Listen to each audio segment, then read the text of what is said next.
Guéris nos cœurs, Seigneur Jésus, par ton évangile. Lave nos fautes et souviens-toi. Nous sommes ton peuple. Transfiguré sur le Tabor, tu montres ta gloire. Élie et Moïse apparaissent parlant du calvaire. Tu prépares nos cœurs à discerner dans la passion la splendeur du Verbe. Guéris nos cœurs, Seigneur Jésus, par ton évangile. Lave nos fautes et souviens-toi. Nous sommes ton peuple. La voix du ciel a retenti, tu es fils du Père. Tu es celui qu'il a choisi bien avant les siècles. Nous devons t'écouter, ouvrir l'oreille à ta parole, parle à tous nos frères. Guéris nos cœurs, Seigneur Jésus, par ton évangile. Lave nos fautes et souviens-toi. Nous sommes ton peuple. Toi le chemin, la vérité, donne-nous la vie. Tu es la lumière de nos yeux, conduis-nous au Père. Apprends-nous à prier, à jeûner pour mieux t'aimer, à donner aux pauvres.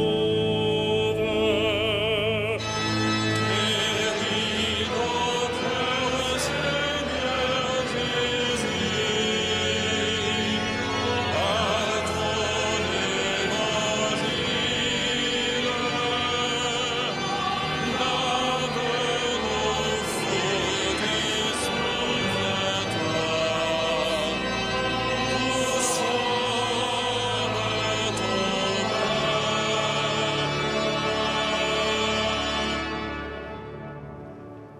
Au nom du Père et du Fils et du Saint-Esprit, la paix soit avec vous. Frères et sœurs, rassemblés ce soir dans cette cathédrale, nous célébrons le deuxième dimanche de Carême. Nous sommes en communion avec les auditeurs qui nous suivent sur Radio Notre-Dame, les téléspectateurs qui nous suivent sur KTO Télévision. Nous sommes en communion avec notre archevêque retenu à l'hôpital. Et nous prions aujourd'hui avec tous ceux qui participent à la semaine du Marais chrétien qui se déroule en ce moment. Les bénévoles de l'association Art, Culture et Foi qui l'organisent avec des événements comme des concerts, des visites guidées dans les différentes églises et monuments du 3e et 4e arrondissement, des expositions. Le thème de cette 20e semaine du Marais chrétien, c'est beauté et vérité. Ce thème convient bien à la liturgie de ce jour où nous sommes conduits dans l'Évangile à contempler Jésus transfiguré, à laisser le rayonnement de sa personne, sa beauté, sa vérité nous rejoindre et éclairer notre chemin. Au début de cette célébration, ouvrons nos cœurs au Seigneur et demandons sa miséricorde. Je confesse à Dieu Tout-Puissant, je reconnais devant mes frères que j'ai péché en pensée, en parole, par action et par omission. Oui, j'ai vraiment péché. C'est pourquoi je supplie la Vierge Marie, les anges et tous les saints, et vous aussi, mes frères, de prier pour moi, le Seigneur notre Dieu. Que Dieu Tout-Puissant nous fasse miséricorde, qu'il nous pardonne nos péchés et nous conduise à la vie éternelle.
Prions le Seigneur. Tu nous as dit, Seigneur, d'écouter ton Fils bien-aimé. Fais-nous trouver dans ta parole les vivres dont notre foi a besoin. Et nous aurons le regard assez pur pour discerner ta gloire. Par Jésus-Christ, ton Fils, notre Seigneur et notre Dieu, qui règne avec toi et le Saint-Esprit, maintenant et pour les siècles des siècles.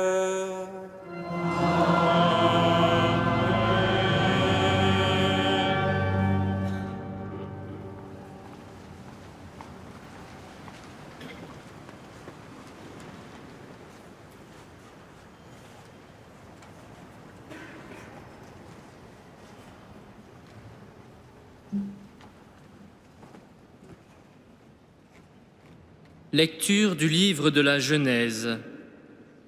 En ces jours-là, le Seigneur dit à Abraham : « Quitte ton pays, ta parenté et la maison de ton père, et va vers le pays que je te montrerai.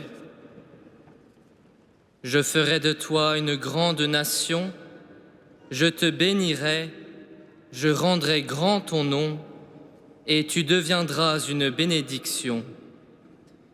Je bénirai ceux qui te béniront. Celui qui te maudira, je le réprouverai.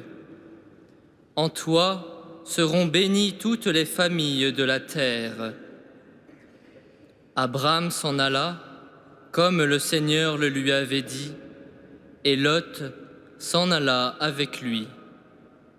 Parole du Seigneur.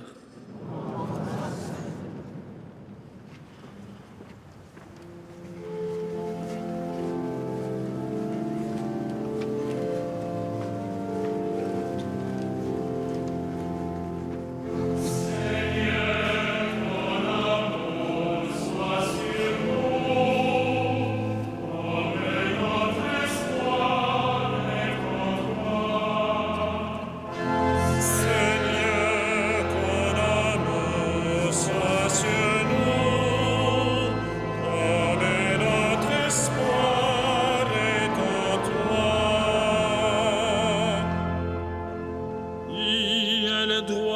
la parole du Seigneur. Il est fidèle en tout ce qu'il fait. Il aime le bon droit et la justice. La terre est remplie de son amour.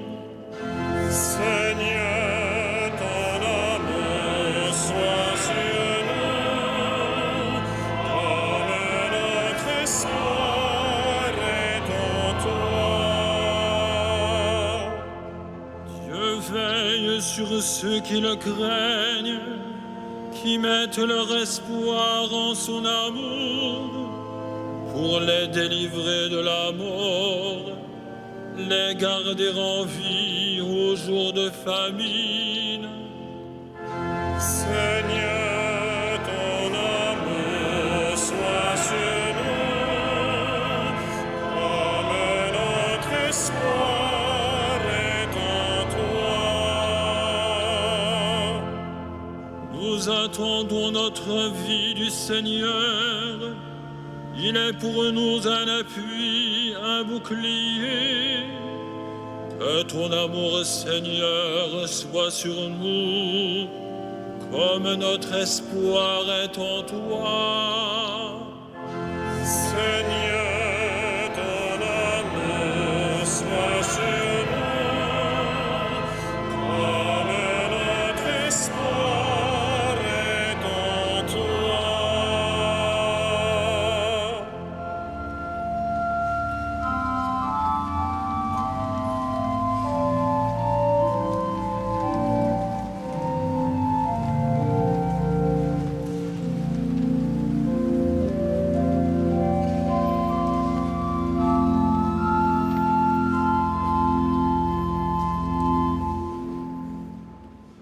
Lecture de la deuxième lettre de saint Paul apôtre à Timothée.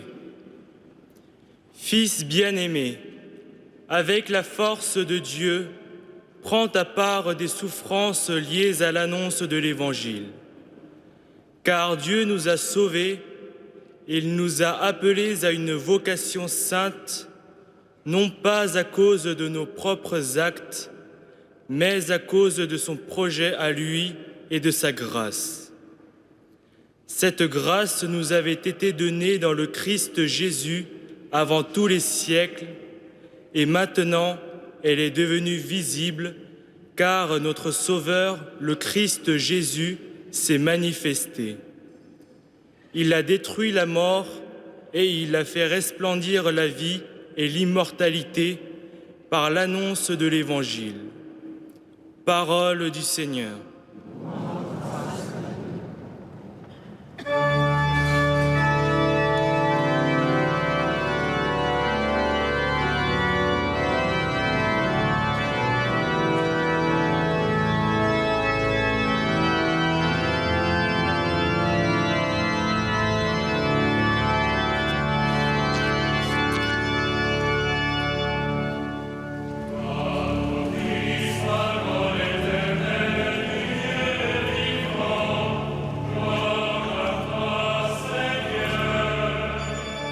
Gloire au Christ, parole éternelle du Dieu vivant. Gloire à toi, Seigneur. La nuit lumineuse, la voix du Père a retenti. Celui-ci est mon Fils bien-aimé, écoutez-le. Gloire au Christ, parole éternelle du Dieu vivant. Gloire à toi, Seigneur.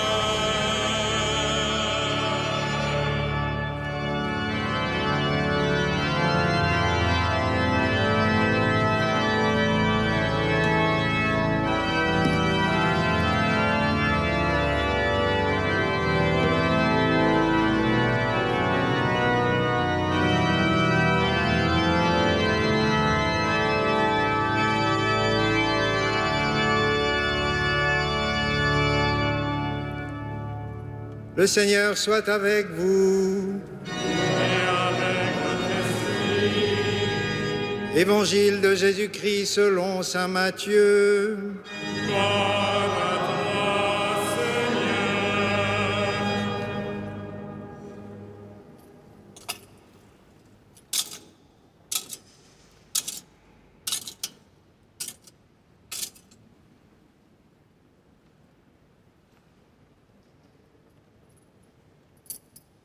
En ce temps-là, Jésus prit avec lui Pierre, Jacques et Jean son frère, et il les emmena à l'écart sur une haute montagne. Il fut transfiguré devant eux, son visage devint brillant comme le soleil et ses vêtements blancs comme la lumière. Voici que leur apparurent Moïse et Élie qui s'entretenaient avec lui. Pierre alors prit la parole et dit à Jésus : « Seigneur, il est bon que nous soyons ici. Si tu le veux, je vais dresser ici 3 tentes, une pour toi, une pour Moïse et une pour Élie. » Il parlait encore lorsqu'une nuée lumineuse les couvrit de son ombre. Et voici que de la nuée, une voix disait : « Celui-ci est mon Fils bien-aimé, en qui je trouve ma joie, écoutez-le. » Quand ils entendirent cela, les disciples tombèrent face contre terre et furent saisis d'une grande crainte. Jésus s'approcha, les toucha et leur dit : « Relevez-vous et soyez sans crainte. » Levant les yeux, ils ne virent plus personne, sinon lui, Jésus seul. En descendant de la montagne, Jésus leur donna cet ordre : « Ne parlez de cette vision à personne avant que le Fils de l'homme soit ressuscité d'entre les morts. » Acclamons la parole de Dieu. Louange à toi, Seigneur Jésus.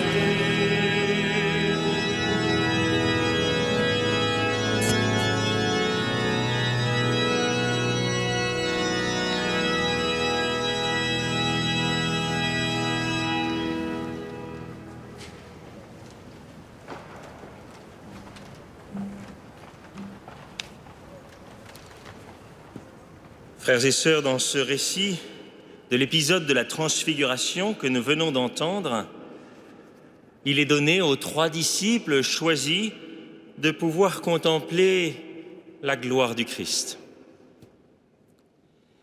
D'une certaine façon, ils anticipent la gloire de la résurrection.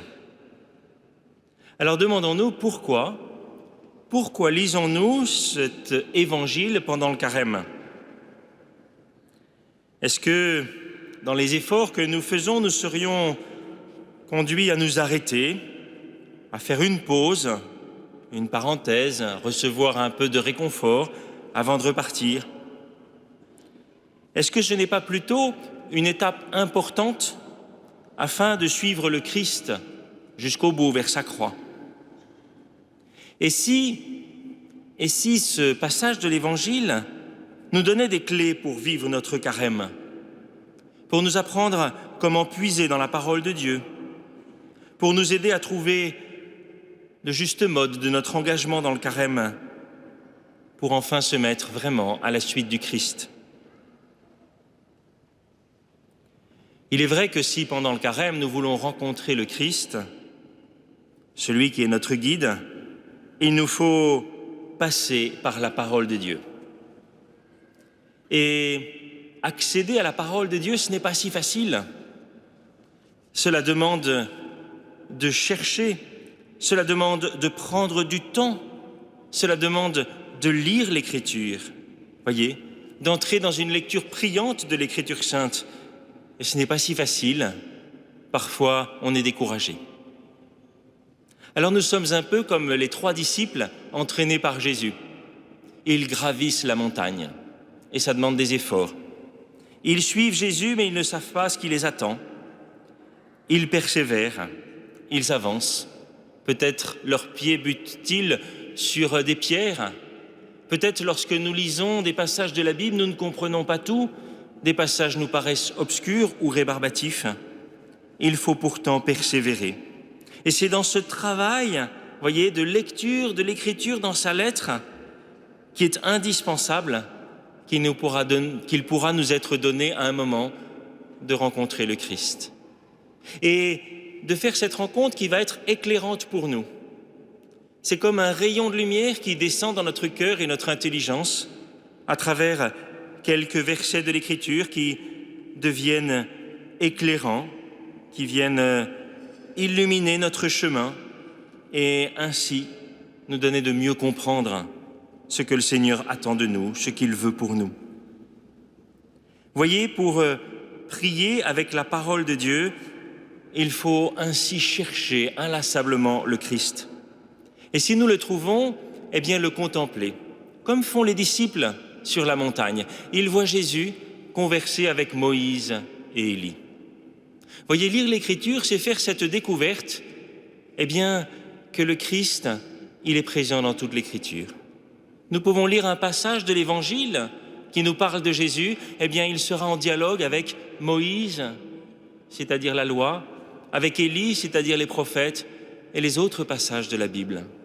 Et ainsi, nous comprenons qu'il y a une cohérence, un éclairage mutuel, et fortifiés par la parole, nous pouvons continuer notre chemin.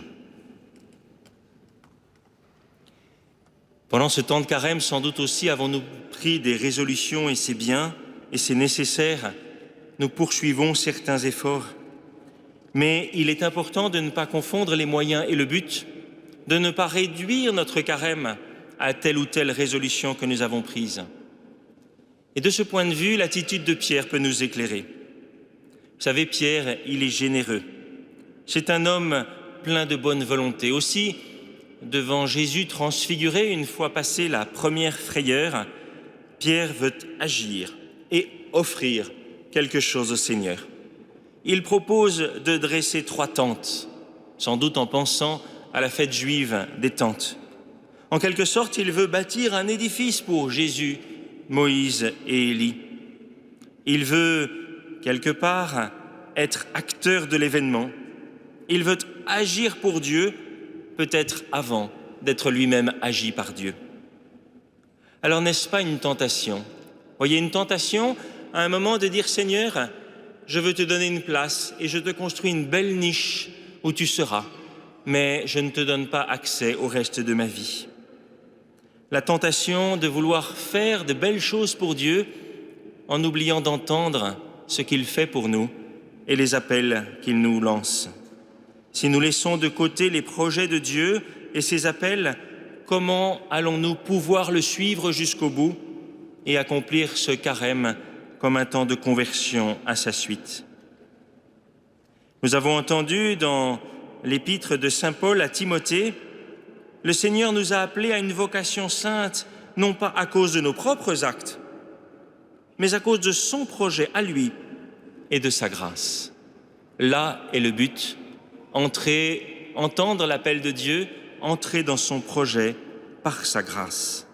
Alors que tous les actes de notre carême nous disposent à entendre au fond de nous-mêmes les appels du Seigneur, sans jamais nous arrêter sur la route à tous les beaux projets que nous avons, mais en nous laissant conduire jusqu'au bout.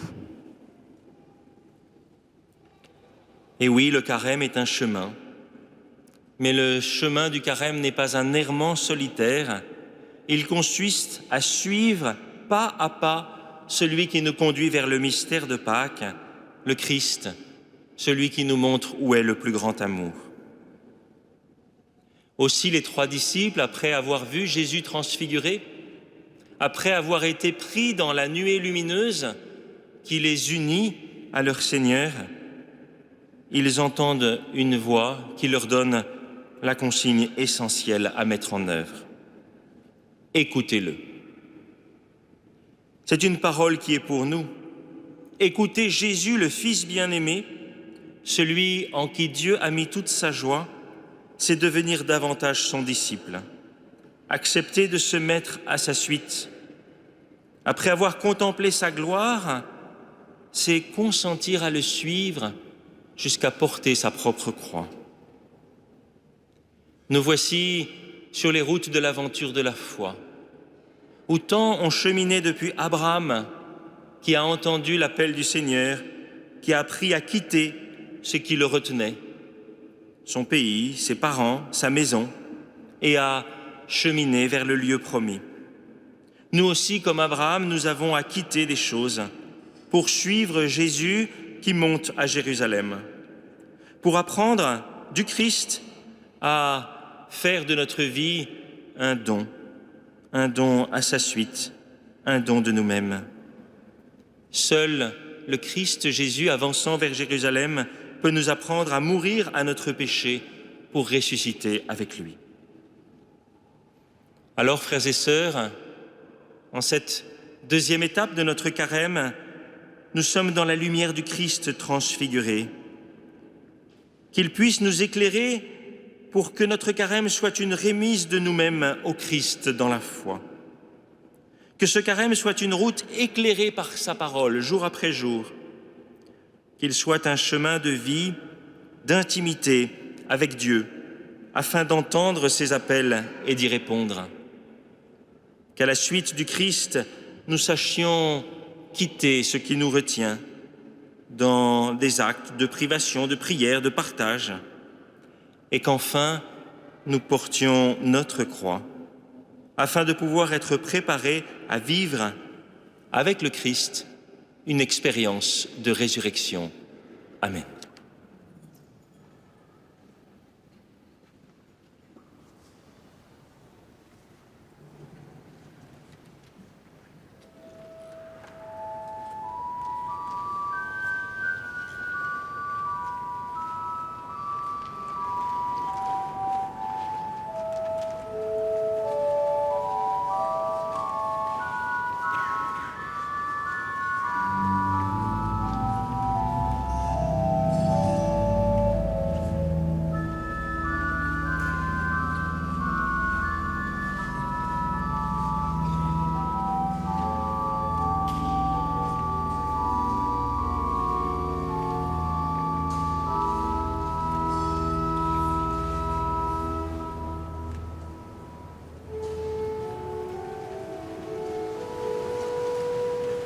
Credo in unum Deum.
Pater filioque progetit.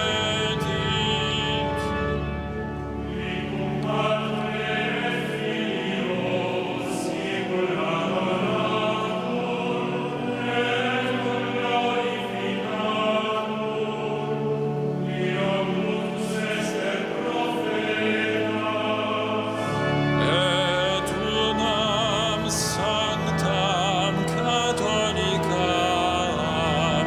et apostolicam ecclesiam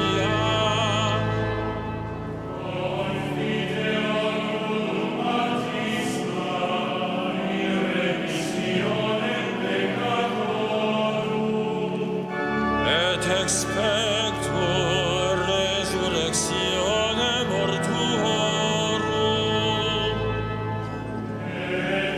Amen.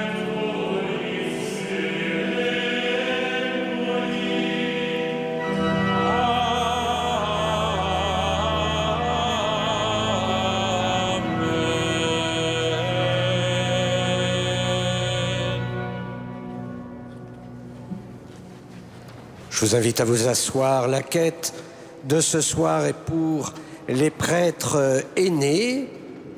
C'est donc l'occasion peut-être de rendre grâce pour tous ces ministères, leur fidélité, tout ce qu'ils nous ont apporté. Et donc ça permettra d'améliorer l'ordinaire. Merci de votre générosité. Tout ce que vous donnerez en plus de votre offrande habituelle sera donc reversé à la maison Marie-Thérèse pour offrir quelques gâteries après le carême.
Prions ensemble au moment d'offrir le sacrifice de toute l'Église.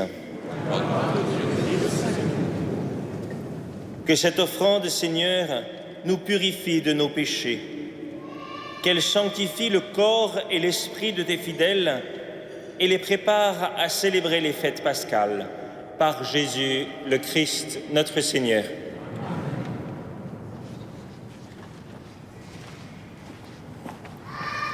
Le Seigneur soit avec vous. Élevons notre cœur. Rendons grâce au Seigneur notre Dieu.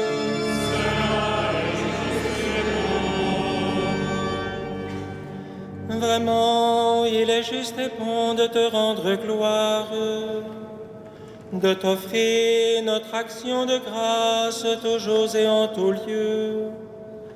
À toi, Père très saint, Dieu éternel et tout-puissant, par le Christ notre Seigneur. Après avoir prédit sa mort à ses disciples, il les mena sur la montagne sainte.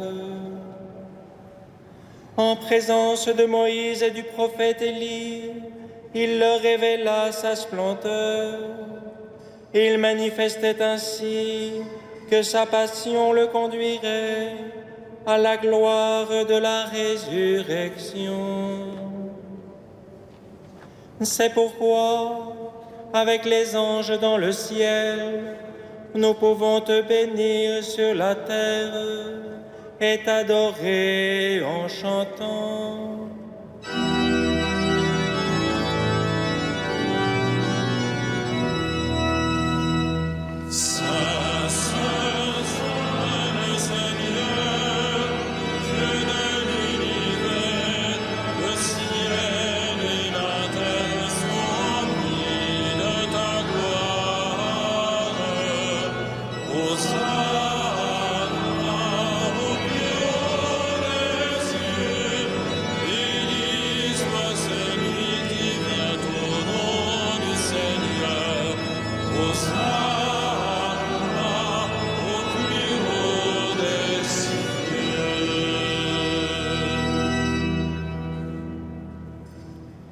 Tu es vraiment saint, Dieu de l'univers, et toute la création proclame ta louange.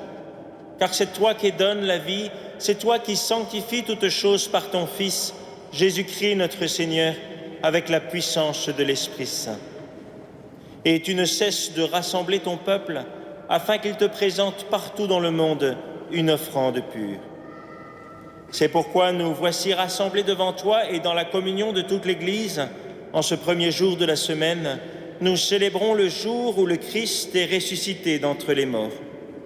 Par lui que tu as élevé à ta droite, Dieu Tout-Puissant, nous te supplions de consacrer toi-même les offrandes que nous apportons.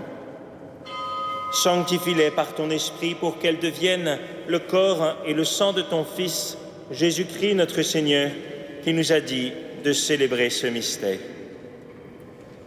La nuit même où il fut livré, il prit le pain. En te rendant grâce, il le bénit, il le rompit et le donna à ses disciples en disant: Prenez et mangez-en tous, ceci est mon corps livré pour vous.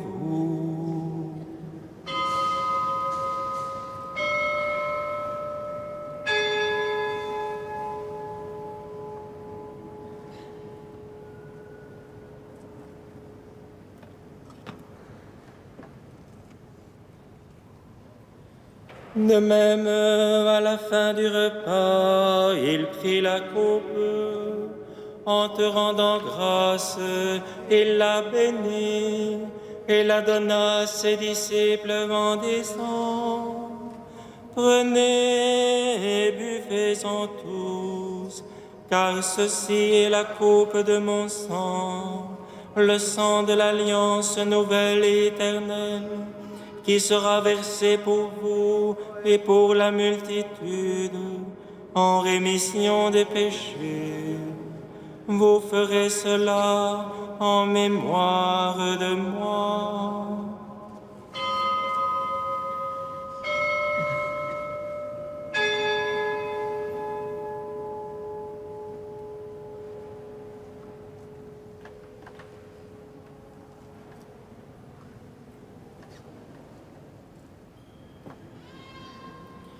Il est grand le mystère de la foi.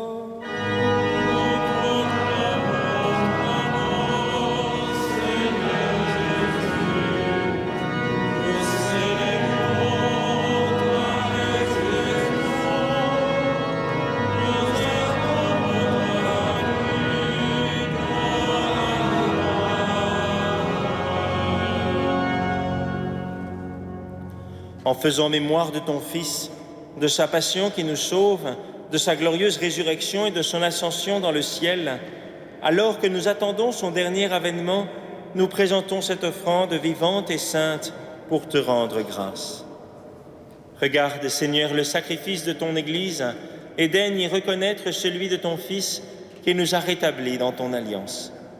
Quand nous serons nourris de son corps et de son sang et remplis de l'Esprit Saint, accorde-nous d'être un seul corps et un seul esprit dans le Christ. Que l'Esprit Saint fasse de nous une éternelle offrande à ta gloire, pour que nous obtenions un jour les biens du monde à venir, auprès de la Vierge Marie, la bienheureuse Mère de Dieu, de Saint Joseph, son époux, avec les apôtres et les martyrs et tous les saints qui ne cessent d'intercéder pour nous.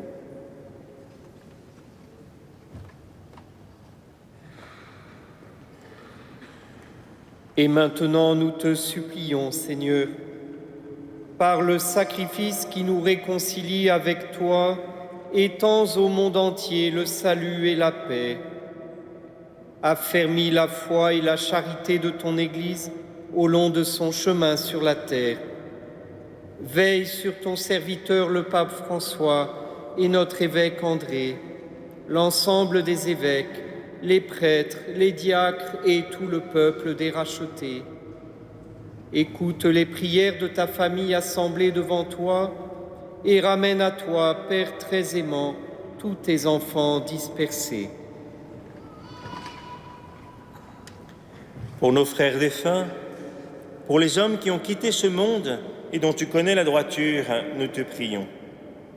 Reçois-les dans ton royaume, où nous espérons être comblés de ta gloire tous ensemble et pour l'éternité par le Christ notre Seigneur, par qui tu donnes au monde toute grâce et tout bien.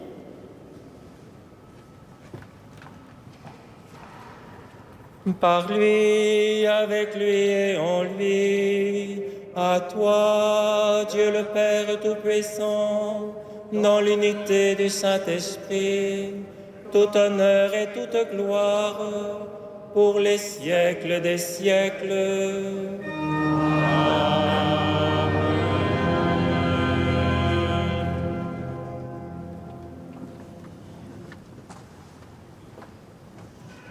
Frères et sœurs, éclairés et rassemblés par le Seigneur Jésus, nous disons ensemble: Notre Père, qui es aux cieux, que ton nom soit sanctifié, que ton règne vienne, que ta volonté soit faite sur la terre comme au ciel.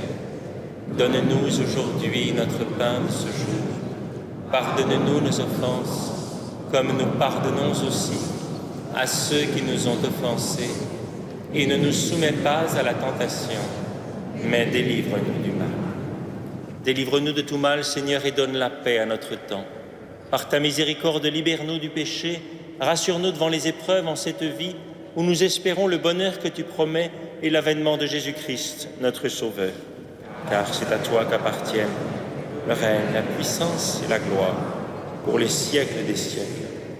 Seigneur Jésus-Christ, tu as dit à tes apôtres: je vous laisse la paix, je vous donne ma paix. Ne regarde pas nos péchés, mais la foi de ton Église.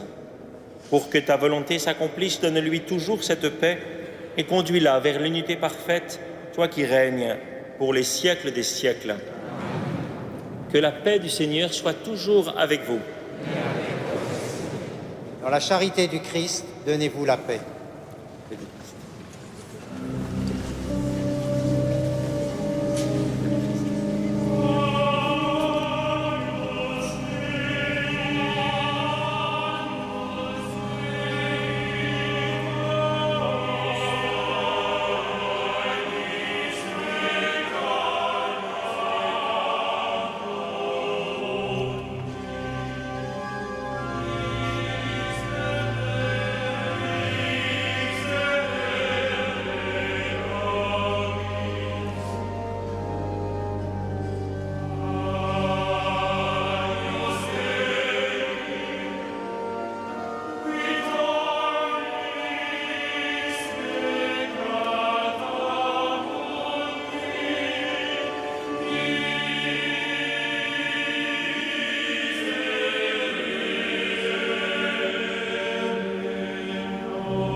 Voici l'agneau de Dieu qui enlève le péché du monde.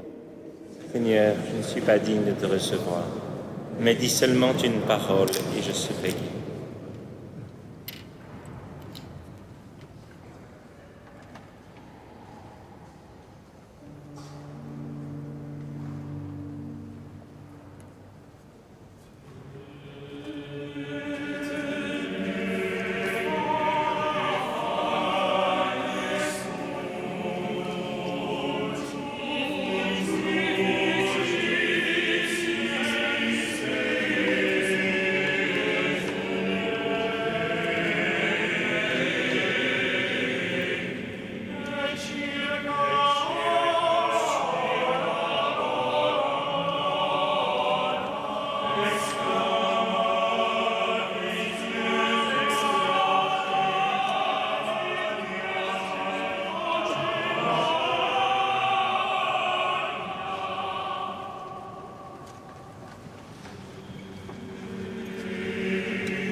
Je vous invite à emporter avec vous la feuille de liturgie.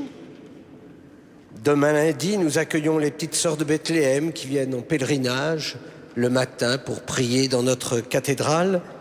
Et le soir, nous accueillerons la fraternité des avocats, 70 avocats, dont le bâtonnier, qui viendront prendre un temps de visite aussi de la cathédrale, découvrir notre monde si beau de la cathédrale.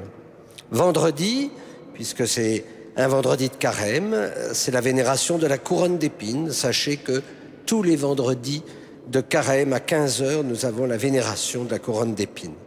Samedi, nous accueillons les pères de famille qui font la marche de Saint-Joseph.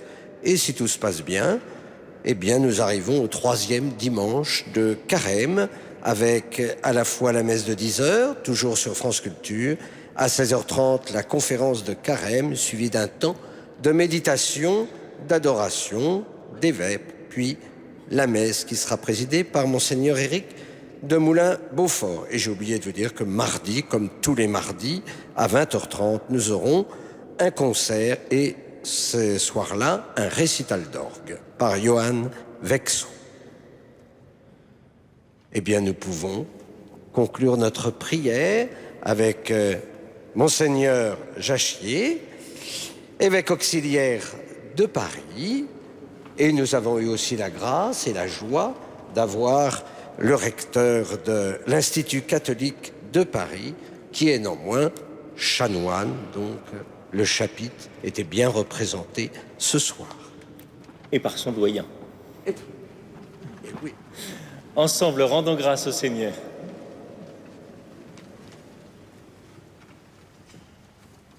Pour avoir communié, Seigneur, au mystère de ta gloire, nous voulons te remercier, toi qui nous donnes déjà en cette vie d'avoir part au bien de ton royaume. Par Jésus le Christ, notre Seigneur. Amen. Le Seigneur soit avec vous. Et que Dieu Tout-Puissant vous bénisse, le Père, le Fils et le Saint-Esprit. Amen. Allez dans la paix du Christ.